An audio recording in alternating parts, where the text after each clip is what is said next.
제가 이제 읽어 드린 대로요. 히브리서 10장 19절에서 23절은 교리적으로 굉장히 중요해요.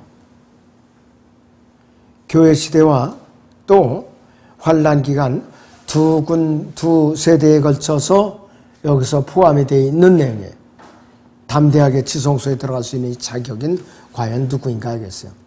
자, 20절에서 보면은 새롭고 살아있는 길이라고 그랬어요. 새롭고 살아있는 길. 이것은 뭐냐?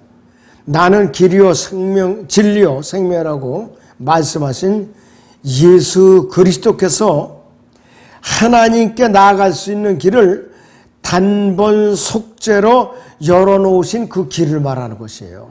바로 그 길을 말하는 것이요. 히브리서 9장 12절 다시 보죠. 염소와 송아지의 피로 아니하고 오직 자신의 피로 한 번 성소에 들어가셔서 우리를 위하여 영원한 구속을 이루셨느니라 그랬습니다. 또 14절 보시면 하물며 영원하신 성령을 통하여 흠없는 자신을 하나님께 드린 그리스도의 피가 어찌 죽은 행실에서 너의 양심을 정결케 하여 살아계시는 하나님을 섬기게 하지 못하겠느냐 그랬어요.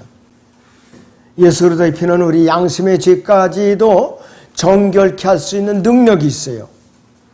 교리적으로는 우리 양심이 언제 정결케 되느냐? 주님을 영접해서 예수 그리스도의 피로서 죄의 씻음을 받은 날, 거듭난 날, 교리적으로는 우리 양심은 정결케 됐어요. 우리 양심이. 자, 그리고 우리는 어느 순간에 의인이 됐는가? 히브리서 10장 10절을 봅니다. 그 뜻에 따라 한 번 예수 그리스도의 몸을 들이심으로 우리가 거룩하게 된 것이라 했어요. 한 번 예수 그리스도의 몸을 들이심으로 우리가 거룩하게 된 것이라고 그랬어요. 예수 그리스도께서 부활하신 목적도 우리를 의롭다고 선포하시기 위해서 부활하신 거예요. 로마서 4장 25절 보세요, 여러분들. 예수께서는 우리의 범죄함을 인하여 들어지셨고 우리의 의롭게 하심을 위하여 다시 일으켜지셨느니라. 다시 한번 읽어요. 예수께서는 우리의 범죄함을 인하여 들어지셨고 우리의 의롭다 하심을 위하여 다시 일으켜지셨느니라 그랬어요. 부활하신 목적을 우리를 의롭다고 선포해 주시기 위해서 부활을 하신 거예요. 단번 속죄로 열어놓으신 이 길이 사도행전 24장 14절에서는 이단이라고 불리는 길이에요. 이단. 그리고 살아있는 가지이신 분이에요. 살아있는 가지. 스가랴 6장 12절인 대로. 또 살아있는 반석이신 분이에요. 신명기 32장인 대로. 더욱이 이 반석은 영적인 반석이세요. 영적인 반석. 고린도서 10장 2절에서 4절의 녹아처를 영적인 반석이신 분이에요. 히브리서 10장 20절을 다시 봅니다. 그가 우리를 위해 바치신 새롭고 살아있는 길로 휘장 곧 그의 육체를 통하여 들어가느니라 그랬어요. 사람 몸 자체를 말하는 게 아니에요. 성막의 휘장은요, 예수 그리스도의 찢겨진 몸으로 상징이 돼요. 성막의 휘장은 예수 그리스도의 찢겨진 몸으로 상징이 되고 있어요. 몸은 옷으로도 표현이 돼요. 옷으로도. 그래서 이것은 하나님의 옷으로도 표현이 되는 거예요. 히브리서 1장 11절에서 12절을 봅니다. 그것들은 멸망할 터이나 주께서는 영존하시오니 그것들은 모두 겉옷처럼 낡아지리이다. 주께서 그것들을 옷처럼 말아버리시리니 그리하면 그것들은 바꿔질 것이나 주는 동일하시며 주의 연대는 끝이 없으리이다 하셨도다 그랬습니다. 자, 그래서 성막의 휘장은 예수 그리스도의 찢겨진 몸으로 상징이 되면서도 또 옷으로도 표현이 되고 하나님의 옷으로도 이렇게 묘사가 돼요. 우주는 하나님의 옷이에요. 예수 그리스도의 몸이 로마 군병들에 의해서 창에 찢겨졌을 때에 그 순간에 성막의 휘장이 위에서 아래로 쫙 찢겨졌어요. 요한복음 19장 3, 4절인 대로 로마 군병이 옆구리 찌르니까 물과 피가 나왔다고 그랬어요. 그러면서 마태복음 27장 51절을 보죠. 그런데 보라, 성전의 휘장이 위에서 아래까지 둘로 찢어지고 땅이 흔들리며 바위들이 갈라지고 그랬습니다. 예수님께서 숨을 거두시는 순간에 찢어진 거예요. 50절인 대로. 자, 그런데 이 휘장은, 성막의 휘장은 셋째 하늘과 둘째 하늘을 이렇게 구분하는 가로는 물층이라 이것이요. 이 모형은 너무나도 분명한 것이에요. 우주의 북쪽 끝에 있는 이 거대한 휘장에 사람이 통과할 수 있는 구멍이 나 있는 거예요. 사람이 통과할 수 있는 구멍이 나 있는 거라 했어요. 그래서 UFO가 땅 속에 있는데 출입구가 북쪽에 있다 이것이에요.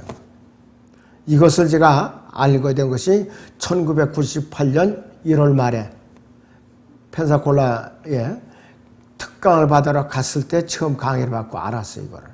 사람들이 외계에서 오는 걸로만 알았는데 이게 보니까 기지가 땅 속에 있는 거예요, 이것이. 기지가.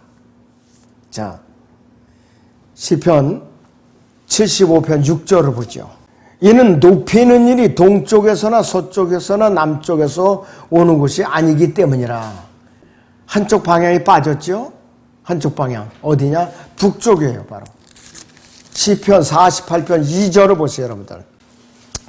북편에 있는 위대한 왕의 도성 시온산은 그 자리 잡은 곳이 아름다우며 온 땅의 기쁨이니 하나님께서 그 궁전들에서 피난처로 알려지셨도다 그랬습니다.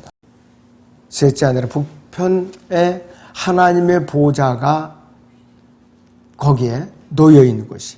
그래서 이것은 그 북편에 있는 그 문은 성도들이 하나님께서 계신 셋째 하늘로 들어갈 수 있는 문이에요. 그 문이라 이것이에요. 그래서 오전에도 말씀을 드렸지만은 요한복음 10장 9절에 있는 대로 나는 그 문이라 누구든지 나를 통하여 들어가면 그랬어요.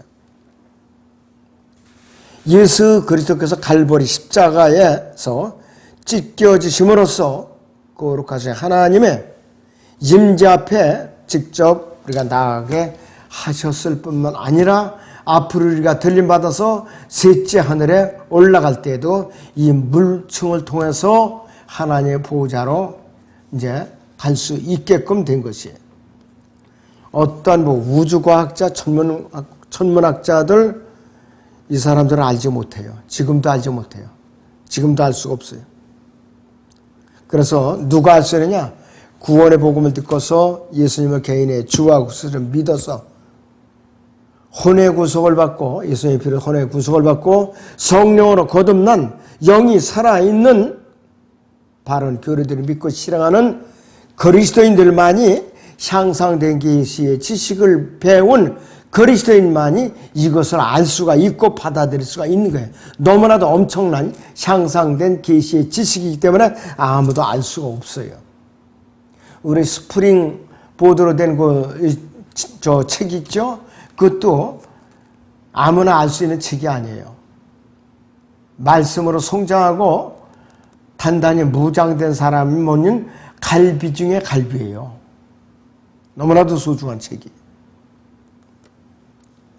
그래서 이러한 그리스도인들만이 이 길과 문에 대해서 확실하게 알 수 있는 사람들이에요. 자, 히브리서 본문 10장 21절을 보죠.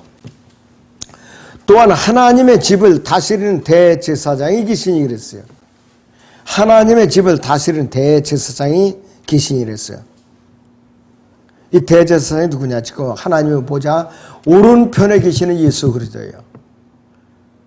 로마서 8장 34절인데 그분께서는 중보자이시면서 요한서 2장 1절인데 변호인이면서도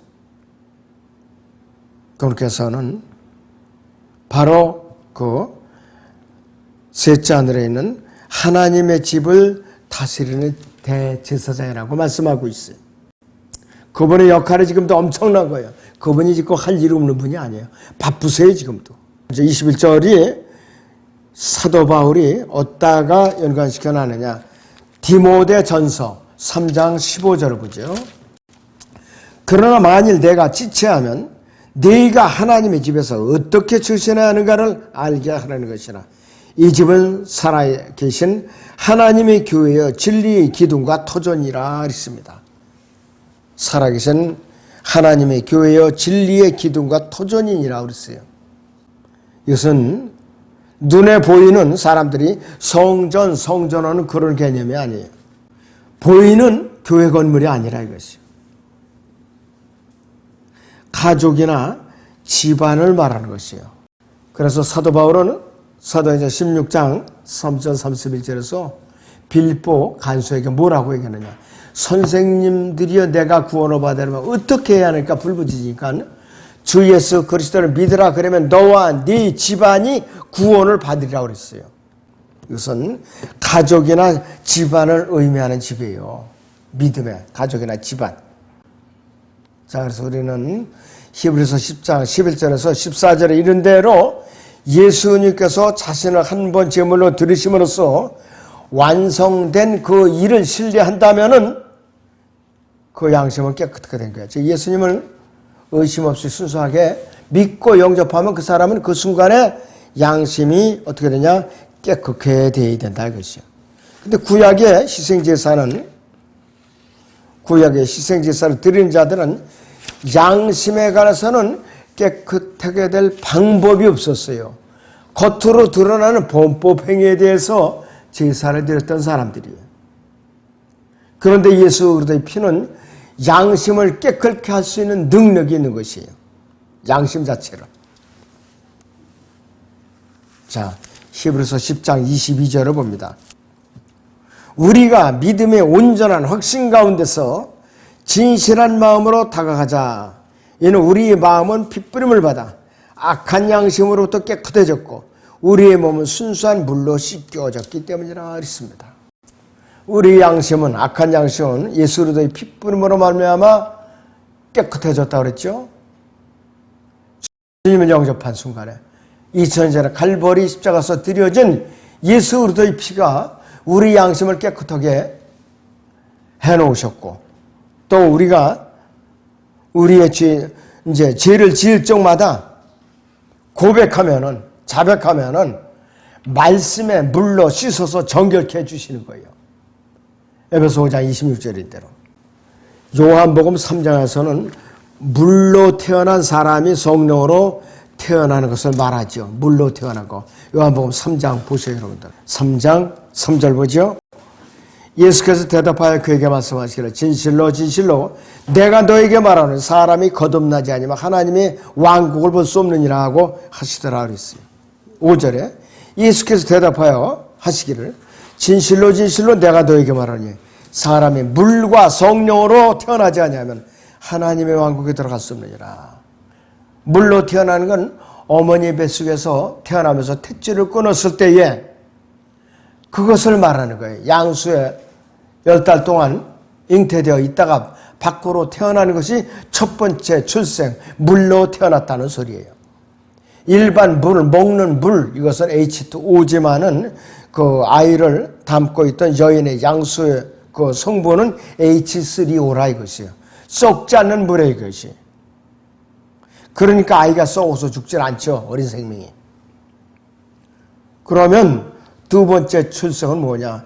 말씀을 듣고 성령으로 아담 안에서 죽은 영이 다시 태어나는 것. 이것이 바로 두 번째 출생인 거듭남이라 이것이죠. 중생이라 이것이. 굉장히 중요한 것이.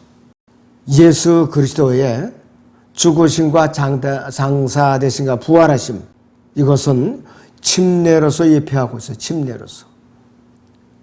자, 우리도 마찬가지로 구원받을 때 그분과 함께 죽고 장사되고 부활에 참여하는 것이라 이것이야. 자, 우리가 침례받을 때 그러죠. 암흑의 성도 아버지와 아들과 성령의 이름으로 이제 침례를 줍니다. 이렇게 시행하는 자가. 그러면은 예수 그리스도를 믿고 영접해서 혼의 구속을 받고 성령으로 거듭난 사실이 있습니까? 그러니까 문답을 하죠. 네 하고 대답하면은 삼위의 이름으로 침례를 주는 것이. 자, 그래서 성도가 물속에 잠기는 것은 예수님과 함께 죽었다고 표시되는 거죠. 장사되고 물속에 잠기는 것. 그 다음에 부활하는 건 뭐냐? 다시 물에서 일어나는 것. 그 모형이라 이것이요. 그래서 실제적인 물은 죄와 관련해서는 효력이 없어요. 왜? 물로 죄를 씻어낼 수는 없으니까. 베드로전서 3장 21절 보죠. 물은 예수 그리스도의 부활하심으로 인하여 이제 우리를 구원하는 모형이니 그 침례라. 이것은 육체의 더러움을 제거하는 것이 아니라 하나님을 향한 선한 양심의 응답이라 그랬어요. 모형일 뿐이라 이것이. 그래서 어떤 물도 몸과 마음과 양심을 깨끗게 할 수 있는 순수한 물은 세상에 없어요. 실제적으로 이렇게 효력을 나타내는 물이 언제쯤 있느냐? 세대적으로 지상의 왕국이 세워지면 가능해요. 지상의 왕국이 세워지면. 성도의 거듭남과는 전혀 관계없어요. 에스겔 36장에서도 큰 환란 이후에 이스라엘이 민족적으로 부활하는 거, 그거하고 관련이 있어요. 그런데 지상 왕국이 세워지면은 민족들이 물로 치유를 받아요. 치료하는 물이 있어요.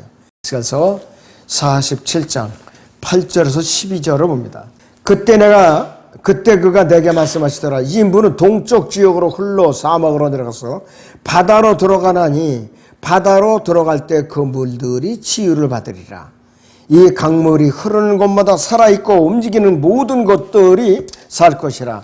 또 이 물이 거기로 들어가므로 거기에는 매우 큰 고깃대가 있으리니 이는 그 물들이 치유될 것이며 강이 흐르는 곳에는 모든 것이 살 것이라.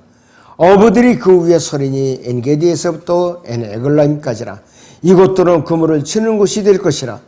고기들은 그들이 종류대로 있을 것이며 큰 바다의 고기처럼 심이 많으리라. 그러나 거기 진흙 구덩이와 늪은 치유되지 못하고 소금이 주어지게 될 것이라. 뚝 위에 강가로 이편과 저편에는 양식이 될 모든 나무가 자라고 그 잎사귀 들은 시들지 아니하며 그 과실도 더하지 아니하며 달마다 새로운 과실을 내리니 이는 그 물이 성소에서 나옴이라. 또 과실은 양식이 되고 그 잎사귀는 약이 될 것이라 했어요. 이것은 셋째 하늘에 있는 것이 아니라 지상에 있는 지상 왕국을 말하는 것이. 사람들을 치료하는 물이 실제적으로 이때 있을 거예요. 그 전까지는 없어요. 자, 그래서 이 물은 피와도 관련이 있어요. 피. 예수님께서 로마 군병이 옆구리를 찌르니까 물과 피가 나왔다 그랬죠. 또 요한일서 5장 봅니다. 6절에서 9절. 이분은 물과 피로 오신 분인 곧 예수 그리스도시라. 물로만이 아니라 물과 피로니라. 증거하시는 이는 성령이시니 성령은 진리이시기 때문이라. 이는 하늘에서 증거하시는 이가 세 분이시니 아버지와 말씀과 성령이시요 이 세 분은 하나이시므라. 또 땅에서 증거하는 것도 셋이니 성령과 물과 피요 이 셋은 하나 안에서 일치하느니라 그랬습니다. 이 물, 생명을 말하는 것이에요. 첫 번째 출생과도 관련이 있죠. 자, 예수 그리스도의 피는 성도의 양심을 깨끗하게 하는 능력이 있다고 그랬죠. 고린도 후서 7장 1절 봅니다. 그러므로 참으로 사랑하는 자들아, 우리가 이러한 약속들을 가졌으니 하나님을 두려워함으로 거룩함을 온전히 이루어 육과 영의 모든 더러움에서 우리 자신을 깨끗하게 하자 그랬습니다. 육과 영의 모든 더러움에서 우리를 깨끗하게 하자 이것이. 자, 본문 다시 히브리서 10장의 23절을 봅니다. 약속하신 분은 신실하시니 그랬어요. 우리 믿음의 고백을 흔들림 없이 굳게 붙들자 그랬어요. 그런데 23절에서 약속하신 분은 신실하시니 가로를 쳤어요. 이거는 이상한 구절이 아니라 의미를 강조하기 위해서 가로를 쳐놓은 거예요. 부연 설명을 하기 위해서. 이 가로 친 내용이 없어도 말은 통해요. 22절, 23절은 그런다. 여기다가 뜻을 강조하기 위해서 부연 설명을 하는 표시가 가로 표시예요. 이것은 20절에서 19절에서 22절과 23절하고 상황이 완전히 반전되는 것을 말하고 있어요. 또 히브리서에서는 히브리서의 특성상 교회 시대와 환난 기간의 과도기적인 책으로서 이 믿음을 굳게 붙들지 않으면 안 되는 부류가 있어요. 환난을 통과하고 있는 히브리인들, 유대인들을 말하는 것이에요. 그렇기 때문에 제가 주제를 담대하게 지성소에 들어갈 수 있는 자격이라고 제가 붙였는데, 여기서 이 교리적으로요, 히브리서 10장 23절은 히브리서 3장 14절이나 6장 1절과 연결이 되어 있는 것이에요. 히브리서 3장 14절을 보죠. 이는 우리가 처음이 확신을 끝까지 견고하게 붙들면 그리스도께 참여한 자게 되기 때문이라 그랬습니다. 그런데 6장 1절에서 6절에는 그리스도의 동참자라는 말이 나와요. 여기서는 일단 예수님 믿고 영접하면 내가 일단은 구원을 받아요. 그런데 히브리서 3장 14절의 조건을 갖추기 위해서는 짐승의 표를 받으면 안 되고 안식일을 지켜야 되고 율법을 지켜야 되는 것이에요. 그러니까 얼마나 힘든가 이게. 이 큰 환난 기간은 얼마나 힘든가 이것이. 자, 그래서 성령의 동참자가 된 사람까지도 끝까지 믿음을 붙들지 않으면 그리스도께 참여자가 되지 못하고 떨어져 나간다 이 뜻이에요. 이것이 히브리서 3장 14절과 히브리서 6장 1절의 6절과 히브리서 10장 23절이 같은 맥락이라 이것이에요. 우리는 언제든지 성경을 성경대로 나눌 줄 알아야 되고, 이 한 문장 안에서도 큰 환난 기간에 해당됐다가 교회 시대에 해당됐다가 또 이것이 지상 왕국으로 왔다 갔다, 그렇게 한 문장 안에도 왔다 갔다 해요. 어제 그 이사야 8장에서도 21절에서 25절 사이에도 두 구절은 큰 환난 기간에 있다가 또 두 구절은 교회 시대로 왔다가 또 한 구절은 큰 환난 기간으로 다시 돌아왔다가 한 문장 안에서 이렇게 왔다 갔다 하는 거예요. 그래서 우리는 철저하게 영적인 분별력을 키우지 않으면 언제든지 미혹에 넘어가게 돼 있어요. 아무튼 여러분들이 깨어 있으시기 바랍니다. 기도하겠습니다.